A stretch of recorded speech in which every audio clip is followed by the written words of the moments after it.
بسم الله الرحمن الرحيم. ما أحسن به الخطبة، وإن استمر جوده وسعيه كذلك سيكون خفيفا بارعا في عصره. يا أيها الإخوة، بعد ذلك دونكم الخطيب الأخير محمد رماد القاسمي الشارفوري أن يتفضل على المنصة ويلقي الخطبة حول الموضوع المجاهدة، فليتفضل مشكورا.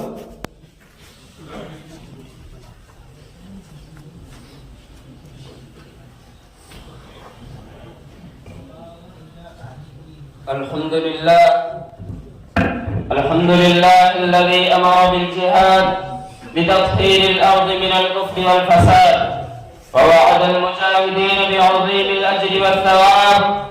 أشهد أن لا إله إلا الله وأشهد أن محمدا عبده ورسوله. جاهد في الله بالقلب واللسان والدعوة والبيان والسيف والسنان، صلوات الله وسلامه عليه. أساتذة الأجلاء وزملاء الأعزاء، فمنذ أن صدق الرسول صلى الله عليه وسلم بالحق اشرعبت إليه أعناق الكفر والضلال، تسخر بالمؤمنين وتؤذيهم ظلما وعدوانا، وتسعى جاهدة إلى إطفاء نور الإسلام بكل أنواع العنف والقسوة والتعذيب، ويأبى الله إلا أن يتم نوره ولو كره الكافرون. ففرض الله عليهم الجهاد في سبيله دفاعا عن الحق ولتخليص البشرية من الظلم والفساد والبغي والاضطهاد الذي يمارسه أعداء الله. أيها الإخوان، فأصبح الجهاد في سبيل الله شعار هذا الدين وعز هذه الأمة وحصنها المتين، فما تركت أمة الجهاد إلا ذلت وهانت.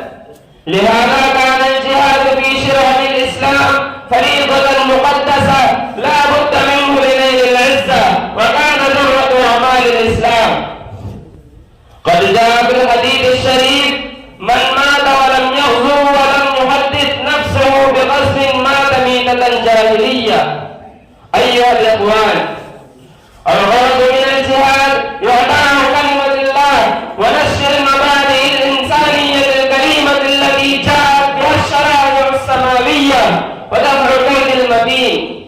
لهذا أمر الله وجل ثناؤه وحض عليه ووضح المعنى بقوله: الذين آمنوا يقاتلون في سبيل الله والذين كفروا يقاتلون في سبيل الطاغوت فقاتلوا أولياء الشيطان إن كيد الشيطان كان ضعيفا.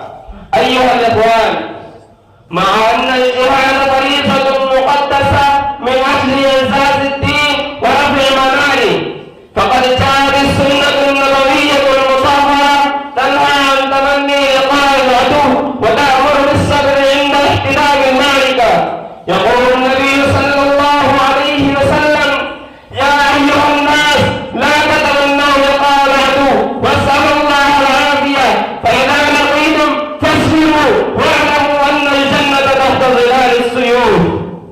فالأصل في المسلم أن يطلب السلامة والمعافاة، وأن لا يتعرض للبلاء والفتنة، ولكنه حينما لا يكون مناص من القتال والحرب فلا بد له من الصبر وعدم الفرار من ساحة الشرف ومن ميدان الكفاح والنظام. كما أشارت الآية الكريمة: يا أيها الذين آمنوا إذا لقيتم فئة فاثبتوا واذكروا الله كثيرا لعلكم تفلحون. وقال تعالى: يا أيها الذين آمنوا إذا لقيتم الذين كفروا زحفا فلا تولوهم الأدبار ومن يولهم يومئذ دبره إلا متحرفا لقتال أو متحيزا إلى فئة فقد باء بغضب من الله ومأواه جهنم وبئس المصير. أيها الإخوان، فلا بد له من الصبر عند تعانق السيوف والتحام الصفوف، ولا بد من ترضي النفس على تحمل المكان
سيدنا محمد وعلى آله وأصحابه أجمعين وآخر دعوانا الحمد لله رب العالمين.